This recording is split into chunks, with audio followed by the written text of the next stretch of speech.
ሰላም ሰላም፣ ጤና ይስጥልኝ የተወደዳችሁ የናይል አካዳሚ ቤተሰቦች እንዴት ናችሁ? በያላችሁበት የዓለም ዳርቻ ሁሉ ሰላማችሁ ይብዛልኝ። ይህ ናይል አካዳሚ ነው። የዚህ ቻናል አዲስ የሆናችሁ ሰብስክራይብ አድርጉ። ነባር ቤተሰቦቻችን ደግሞ ሼር እና ላይክ እያደረጋችሁ ዘውትር ድጋፋችሁ አይለየኝ እያልኩኝ ከወዲሁ አሳስባለሁ። ዛሬ ደግሞ በአዲስ መልክ እንግሊዘኛን እንዴት አድርገን ማንበብና መጻፍ እንደምንችል ቀለል ባለ ሁኔታ ነው ይዤላችሁ የመጣሁት። ይህን ቪዲዮ ከመጀመሪያው እስከ መጨረሻው ረጋ ብላችሁ ለመከታተል ሞክሩ። በውስጥ መስመር መማር ለምትፈልጉ ደግሞ ከዚህ ጋር በማስቀምጥላችሁ ስልክ በቀጥታ በመደወል በኢሞ፣ በዋትስአፕ፣ በቴሌግራም በማንኛውም የሶሻል ሚዲያ አማራጮች የምታገኙ ነው የሚሆነው። ባላችሁበት ሆናችሁ በኦንላይን እንግሊዘኛን አማርኛንም ጨምሮ ሌሎችንም ቋንቋዎች እያስተማርን እንገኛለን። ባላችሁበት ሆናችሁ በአጭር ጊዜ ብቻ እንግሊዘኛን እንዲሁም አማርኛን አቀላጥፋችሁ እንድትጽፉ እንድታነቡ እናደርጋለን። ዛሬ ደግሞ ይዤላችሁ የመጣሁት የተለመዱ እንግሊዘኛ ንግግሮችን ወይም እንግሊዘኛ ቃላቶችን እንዴት አድርገን ማወቅ እንችላለን፣ የተጻፉ ነገሮችንስ እንዴት እናነባለን ብላችሁ የምትቸገሩ አማርኛን እንዲሁም እንግሊዘኛን ከመሰረቱ ማንበብና መጻፍ ለምትፈልጉ ወይም ማንበብና መጻፍ ላልቻላችሁ ይሄ ቪዲዮ ለእናንተ ነው። ረጋ ብላችሁ ቪዲዮውን ከመጀመሪያው እስከ መጨረሻው አብራችሁ ከኔ ጋር ለመከታተል ሞክሩ። እንግሊዘኛ ከዚህ በኋላ በቃለት፣ አማርኛማ እንግዲያማ እሱማ በተለየ ደግሞ ቀለል ባለ ሁኔታ በአጭር ጊዜ ብቻ አቀላጥፋችሁ እንድታነቡ እንድጽፉ እናደርጋለን። እናንተ የሚጠበቅባችሁ ይህንን ቪዲዮ ለማየት መጀመሪያ እጨርሰዋለሁ መጨረሻ ላይ ምን አገኛለሁ ብሎ ወስኖ ቪዲዮ ማየት፣ ሲቀጥል ደግሞ በውስጥ መስመር በመግባት መማርና ራስን መለወጥ እሱ ታላቅ ነገር ነው። ስለዚህ አሁን ይህንን ቪዲዮ ከመጀመሪያው እስከ መጨረሻው ረጋ ብላችሁ አብራችሁ ከኔ ጋር ትቀጥላላችሁ። መጨረሻ ላይ እንደጨረሳችሁ ቪዲዮውን ደግሞ አንድ ነገር ነግራችኋለሁ። እሱንን ተነጋግረን እንጨርሳለን። አሁን ቀጥታ ወደ ትምህርቱ እንሂድ። የተለመዱ የእንግሊዘኛ ቃላት እንግሊዘኛ ንግግሮችን ማወቅ። እነዚህ አብዛኞቹ የምታዩቸው በአረንጓዴ የተጻፉት የእንግሊዘኛ ናቸው። እዚህ ጋር ደግሞ በአማርኛ የተጻፉት ትርጉማቸው ማለት ነው። እነዚህ የምታዩቸው የተጻፉ ነገሮች ምንድን ናቸው? ትውውቅ ወይም ራስን መግለጽ ማለት ነው። ትውውቅ ወይም ራስን መግለጽ። አንድ ሰው ምንም የማታውቀው ሰው አማርኛ አይችልም፣ ነገር ግን እንግሊዘኛ ይችላል። መጦ ሐዋሪው ቢልህ ምን ማለት አለብህ? ምን ብለህ ትመልሳለህ?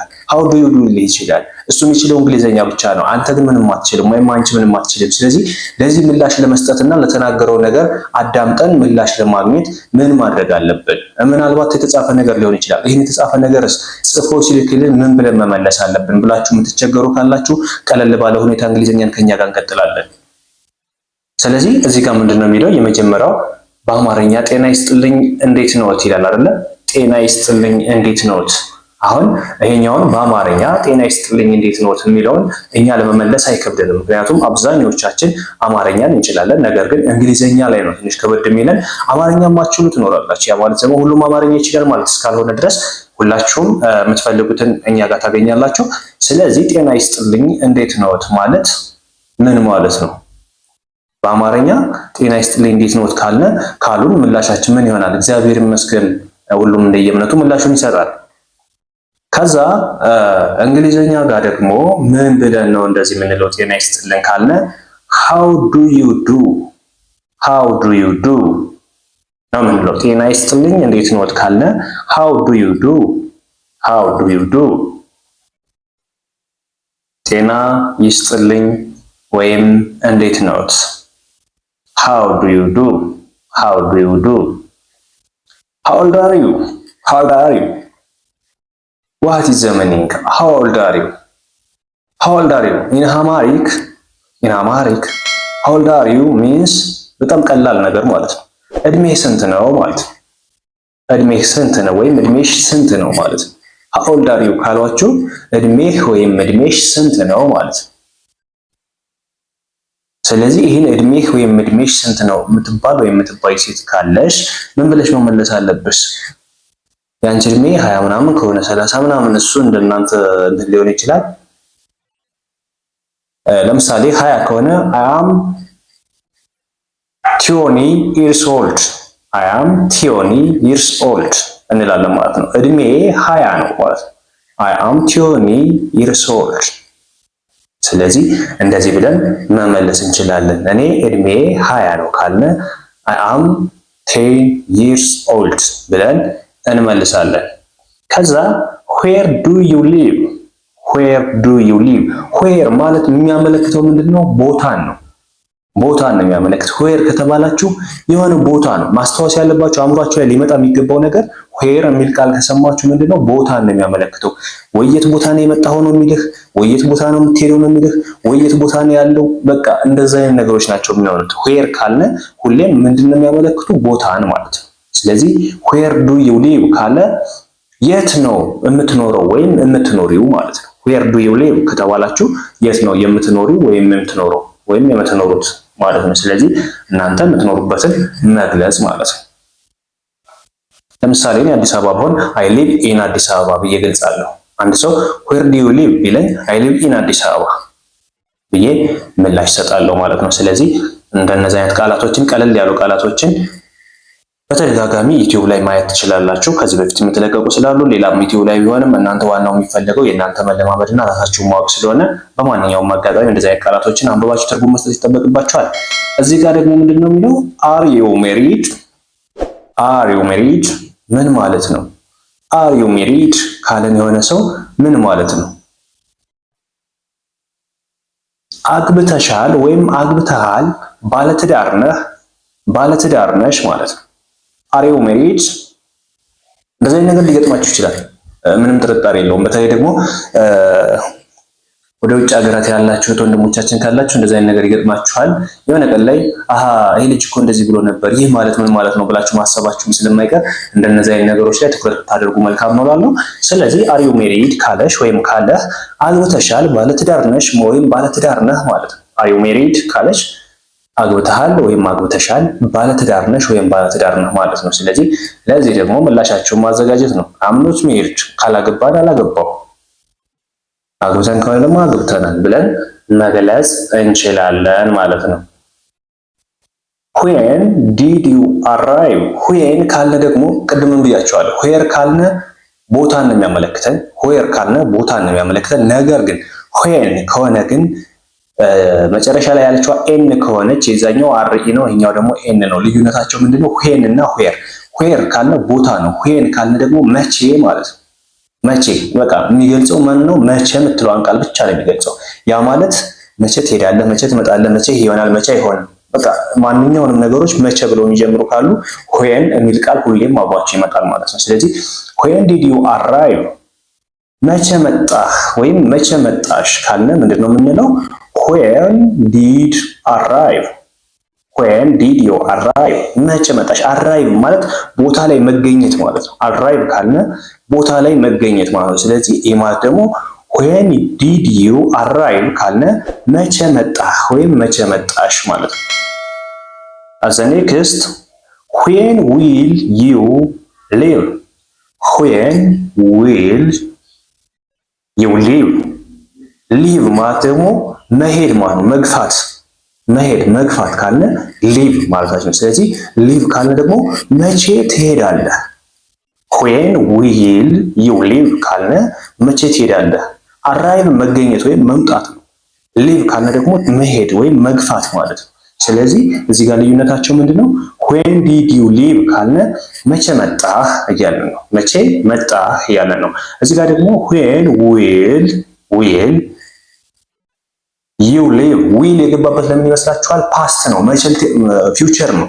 አም ሶሪ ፊውቸር ነው። መቼ ትሄዳለህ፣ መቼ ልትሄድ ትችላለህ የሚሆን ከሆነ ብዙ ጊዜ የምናስገባው ፊደል ዊል ይሆናል ማለት ነው። ዊል ቢ ሚል ከሆነ ለምኞት ነው። ገና ላልሆነ ነገር ምንመኘው ነገር ነው። ሊሆን ይችላል ወይም ይሆናል ብለን ለወደፊት ምንመኘው ነገር ከሆነ ብዙ ጊዜ ዊል ሚል እናስገባለን። ስለዚህ እዚህ ጋር when will you live መቼ ትሄዳለህ ገና መሄዱን አልገለጸልንም።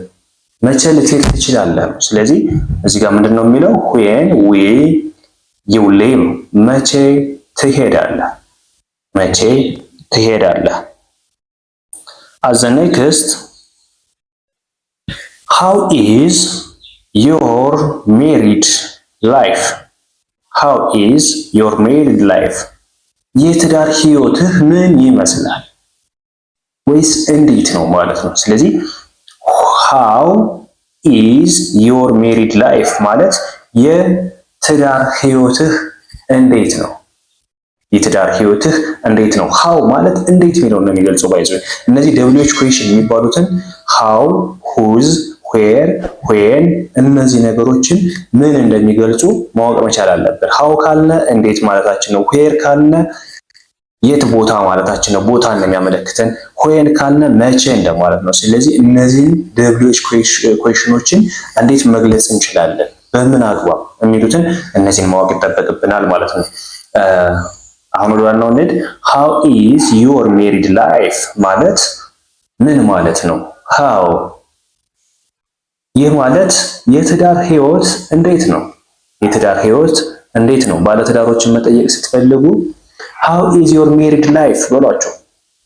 how is your married life የትዳር ሁኔታ እንዴት ነው? ተመችቷችኋል? ደስ ይላል እንደማለት ነው በቃ። ስለዚህ በእንደዚህ አይነት መግለጽ እንችላለን። nice to meet you nice to meet you ይህ ማለት ደግሞ ምን ማለት ነው? ካንተ ጋር በመተዋወቄ ደስ ብሎኛል ማለት ነው። ካንተ ጋር በመተዋወቄ ደስ ብሎኛል፣ ካንቺ ጋር በመተዋወቄ ደስ ብሎኛል። ደስታችን ልንገልጽበት የምንችለው ነገር ከሆነ nice to meet you nice to meet you ካንተ ጋር በመተዋወቄ ደስ ብሎኛል፣ ካንተ ጋር በመተዋወቄ ደስ ብሎኛል ብለን መግለጽ እንችላለን ማለት ነው። ቤተሰብ ዛሬ ቀለል ባለ ሁኔታ እንዴት አድርገን የተለመዱ ቃላቶችን ተጠቅመን ራሳችን ማስተዋወቅ ሊሆን ይችላል፣ ከሌሎች ጋር ለመነጋገር ሊሆን ይችላል፣ ሰዎችን ለመጠየቅ ሊሆን ይችላል፣ እንዴት አድርገን ማውራት፣ መጻፍ፣ ማንበብ እንደምንችል ቀለል ባለ ሁኔታ ነው ይዤላችሁ መጣሁት።